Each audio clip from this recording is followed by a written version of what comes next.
Hello, Sanbanani Dumalanga. Very warm welcome to your #1 youth show right here on SABC 1 and DTT. Elimukeli liqonga lakho njengomntu omshindamana uzityande igila. Njemlake ukholosa kalubisi ndihamba naye uLiyema. Kakhulu Makholi nqasho Mzansi Africa, and of course I am your host uLiyema Vumisa. It's great to have you with us right here on Expressions. We are definitely coming live and direct from our Auckland Park studios in Johannesburg. Now, mental health pressures in young people are the focus of this week. Now, about 9% of all teenage deaths are because of suicide. Now, what is interestingly shocking is that it is especially girls under the age of 35 who are more likely to take their lives, and even the numbers are highest for those from 15 to 19 years old. Now, when we look at attempted suicide, it actually turns out that while more girls try to end their lives, even boys are more likely to die.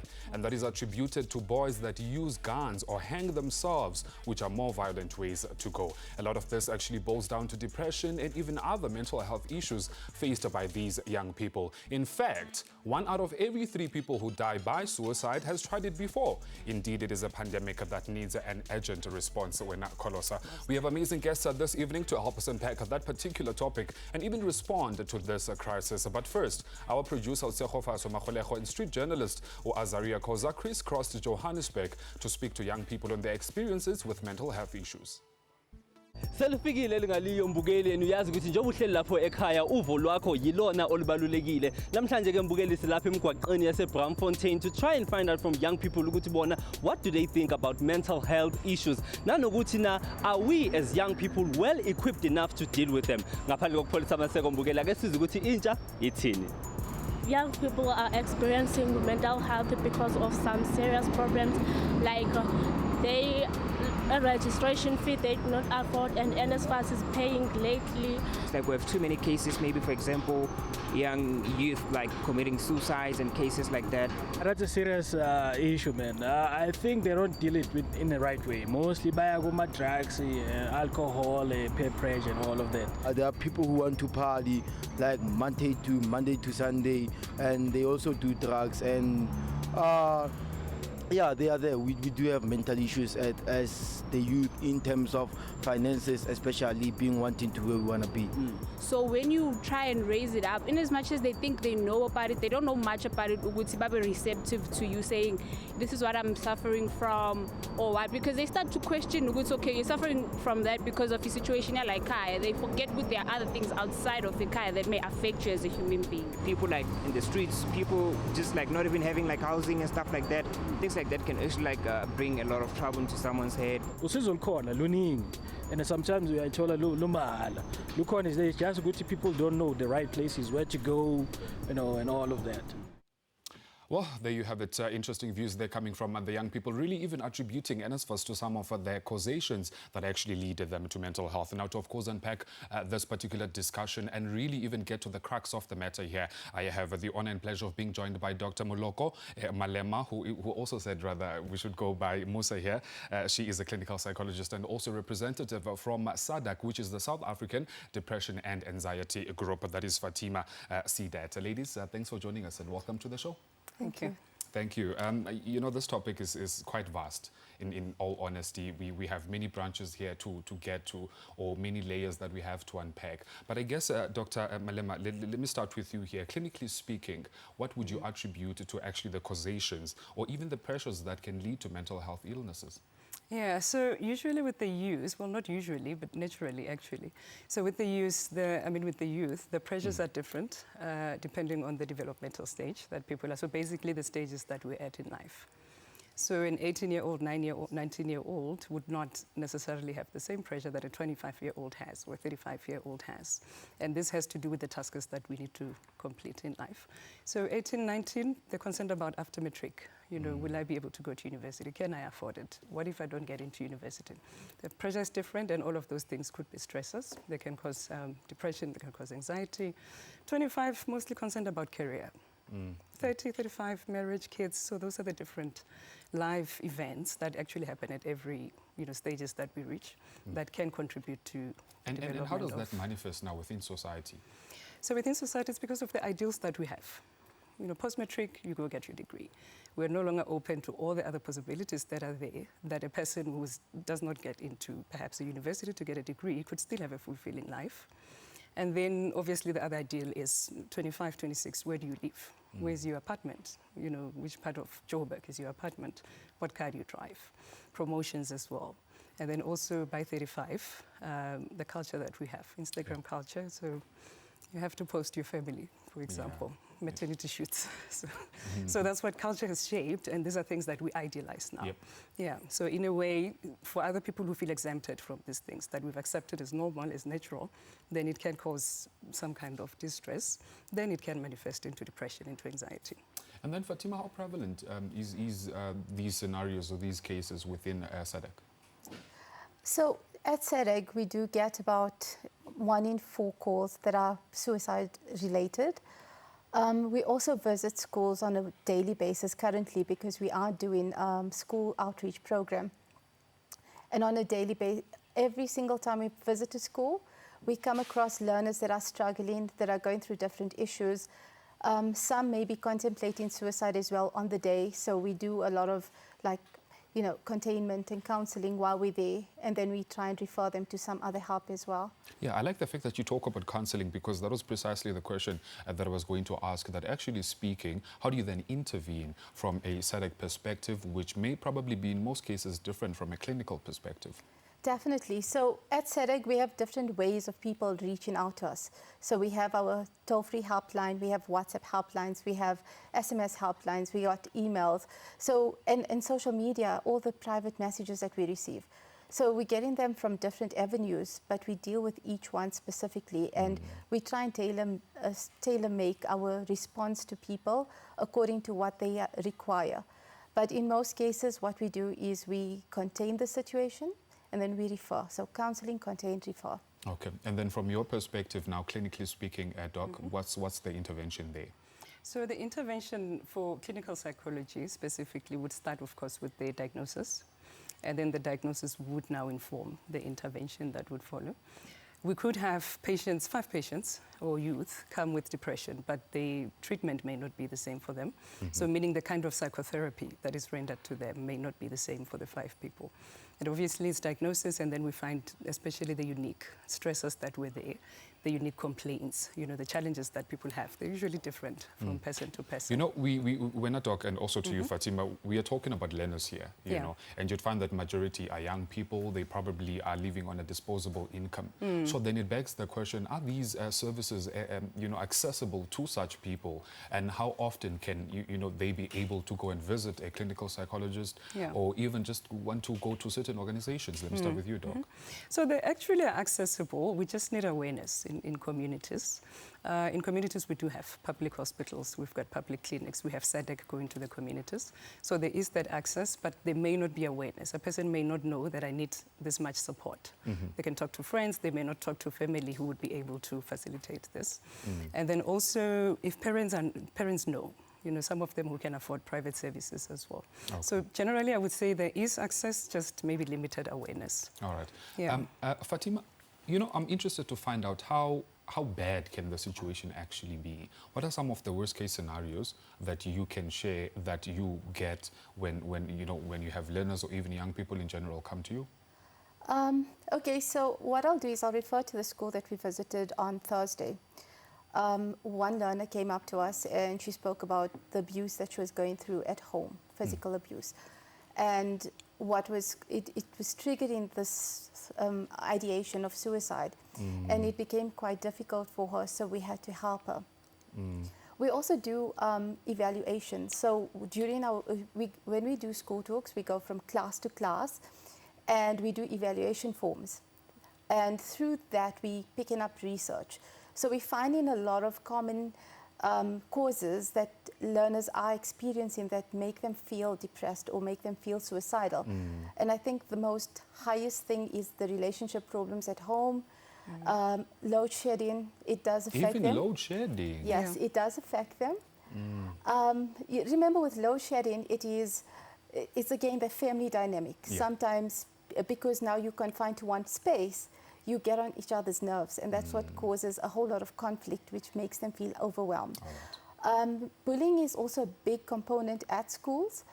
And yeah, abuse as well. Abuse as well. All right. I ask you that particularly because I do want to categorically state, Mugeliwe Expressions, that after the ad break, we are actually going to have a person who happens to be a victim of mental health, and she still is battling with it. And of course, we're going to conceal her identity, but do make sure that you don't move and stay with us.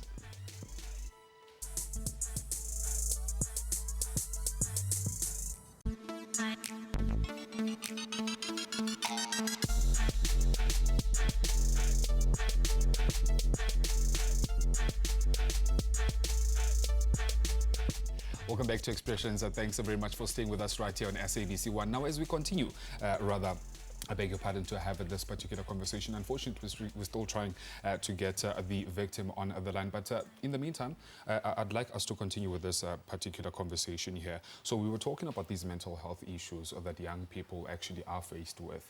But how does then intervention cross a victim's mind? I think I'm going to have to pose this one to you, Doc. At what point does a victim actually reach that breaking point or that pinnacle where then everything starts to change? So usually what we would see is that it's when things become severe. You know, a person, maybe the anxiety becomes severe, or perhaps they feel more overwhelmed, even if they may not be diagnosable at the time. Maybe they're highly stressed, more overwhelmed, because that's often when we would present to healthcare anyways for support, to consult. So we often find that that alarm is usually when things are too difficult now and unbearable. Yeah. And then Fatima, you know, you mentioned about programs that you offer. So can you just, probably elaborate on the particular programs that you have and even the educational programs that you have? Definitely. So last week was our Teen Suicide Prevention Week. And through that campaign alone, we create more awareness on the ongoing programs that we have throughout the year. And one of the biggest programs for us is our school Suicide Shouldn't Be a Secret talk, where we go from class to class interacting with learners. So we don't do big groups just because it's not as effective, and also we cannot interact with bigger groups. We do it in smaller groups, class by class, so that we hear what they're going through. And we listen to what problems they experience. And each individual. Yes. So we do, like, we're very specific on that. And then to complement that, we encourage them to reach out and get help. So the more we speak about mental health in society and in our community specifically, the more people become aware of the help that's there available. We're getting people that are able to reach out and get the help they need. And then, Doc, how's the feedback been like then? In terms of the sessions that you have with a particular victim, does it bear fruit? So the feedback, you mean the feedback from the people we see? Yeah. So often there would be that feedback, but our work also means that we have to monitor every patient that we see. So we should be able to tell when there's progress being made, even if we don't receive the feedback. So just the work itself means that we have to monitor progress. There are other, patients who are able to, even the young people who are able to express themselves so that they can give feedback if they're struggling perhaps to implement things that they learn in psychotherapy. And then there are other ones that would sometimes rely on family, on the guardian, on the parents to tell us how they're doing out there. Yeah, so the feedback, we can get it from parents, from patients, but also we do have the duty to monitor. All right. Yeah. Okay. Well, Mugeliwe Expressions, like I said, we are still trying to get in connection with the victim, whose identity, of course, we are going to conceal. And I believe Kolosa has her on the line. Kolosa, over to you. Oh, yes, Liema, we do have Lerato Moloi on the line, who's actually a young person who is undergoing mental health challenges. Lerato, welcome to the show. Thank you for having me. Thank you so much for joining us. And I want to assure you, Lerato Uguti, this is a safe place for you to vent. Let's start. I mean, how do you find yourself, you know, in this position where you are mentally challenged? I think it comes a long way from maybe when a person is young, because it can also be genetic. You find yourself in a position where you can't maneuver in life. Everything is just a problem. You are in a bad mood, you are down your whole life, trying to maneuver life and things don't go the way that you want. And then it ends up hitting you mentally and physically. You end up finding yourself in depression and not being able to cope with your daily life. Lerato, from what I'm hearing from you, I mean, this looks like a trauma that manifested into your adulthood. You know, I just want to take us, I mean, through, the details of what really happened. It's not necessarily a trauma that I went through. It's just me making plans as a young person, planning my life, and things not going the way they're supposed to go because I'm not making good decisions in life. So that's not a personal trauma, it's just an identical one where you find yourself not being able to cope because you found yourself in a messy situation that you put yourself in and you can't defend yourself and you always blame the surrounding world around you. So it's a mental condition, not necessarily what you go through. Sometimes you fighting as a person who you are. And at the time when it was happening, I mean, did you have any understanding of what was happening? Where I want to get is actually to ask, I mean, do you feel that enough awareness is being done, you know, to actually give young people what mental health is all about? Initially, I didn't know what I was going through. I stepped into a zone that I didn't understand. I found myself confused in a bubble, as I can put it. But along the way, I could realize that I've changed and I'm making bad decisions as it comes with, because now depression is depressing you from reaching the things you're supposed to reach. Like a simple thing like getting up in the morning and drinking the bath, you get depressed. Everything is high with me. And so speaking, I can identify that it's not normal now, so it can be depression. And awareness, with their awareness around social media and all of that, but health is not necessarily there. Because I tried to reach out at some point, but it was difficult to me. So we can do that. And speaking of reaching out, you know, I want to understand, I mean, with your family, your friends, and everyone around you at the time, did you get any support, or maybe you do feel that there's still a stigma around mental health? I think I was never comfortable with expressing how I feel with even my mother, the person I'm supposed to be close to. Because with depression, it also affects how you do things and how you see things. So I couldn't reach out. You fold yourself in, and I figured I'm going to try to fix myself and fight this through. You know?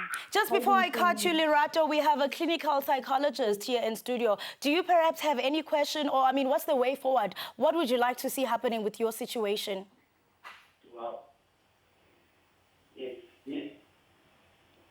Hi, Lerato, are you on the line? Oh, I'm sorry, I didn't get it. Can you repeat the question, ma'am? No, as we wrap up this conversation, I mean, we have a clinical psychologist, you know, in the desk. And I want to ask, I mean, do you have any question for her, or maybe anything that you'd like to see going? I would like to ask how people should go about dealing with it when you identify that you are having depression and you need help. Where do we go to? Okay, I think I'll just throw it to you. I hope you had the question from the caller. I did. Thanks for the question, Lerato. So when we identify the symptoms within ourselves, of which anybody can experience, we would take the same pathways that we do with medical conditions. So you can present to casualty, local hospital, public hospital, can present to your local clinic. There's SADC as well, where there's access. These days, everyone has data, so we can access SADC easily as well. So the resources are there, and then, so as Lerato said, that maybe she struggles to disclose to her family. In a hospital, it's a place where we expect that it would be non-judgmental. It can be going through casualty, that, you know, I'm not feeling well. And as she says, that you start to notice that you're not sleeping okay, that could be the complaint. Basic complaint, hi, I need to see the doctor because I'm struggling to sleep, for example. Then the doctor does the assessment. Okay, thank you so much. Thank you so much. Lerato, I hope, you heard the clinical psychologist. We are here to help you as e-expressions. We are not judging because there's so much going on. And if we provide solutions to you, let's take a quick commercial break. The discussion continues. Make sure that you don't move a muscle. We'll be right back.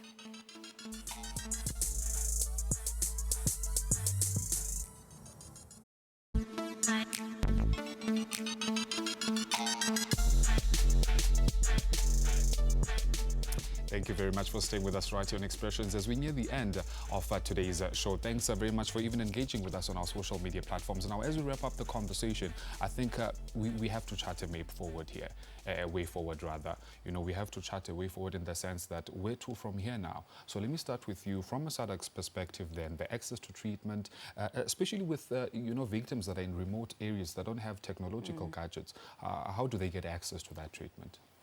I think the most important thing for people that are living in rural areas, in townships, the access is very minimal.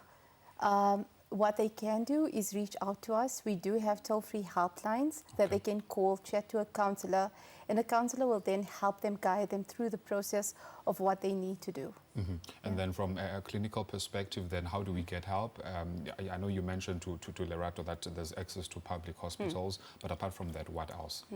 So I think if we had collaboration between parents and schools, and obviously we'll have to start by dissolving the stigma, so that learners would feel free. If they cannot talk to a parent, then they can talk to a teacher. And then they can talk to parents as well, if, of course, they don't feel safe enough to do it with teachers. But then we have to first, get the youth to normalize the fact that it's okay to not be okay. It's okay to have anxiety. It's okay to have suicidal thoughts. It's an illness.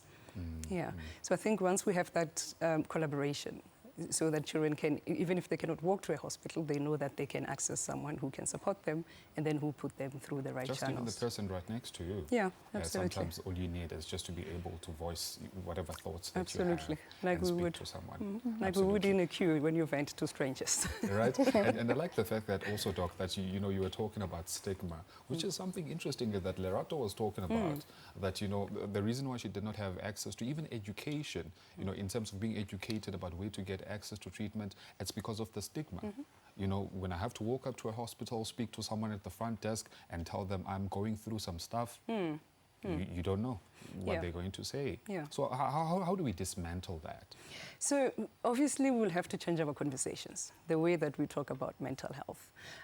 There are words that are used in our native languages, and we know what those words are, and we know what they imply. And instead of using those words, we can break it down so that it's understood that it's an illness. The way that families talk about mental health as well.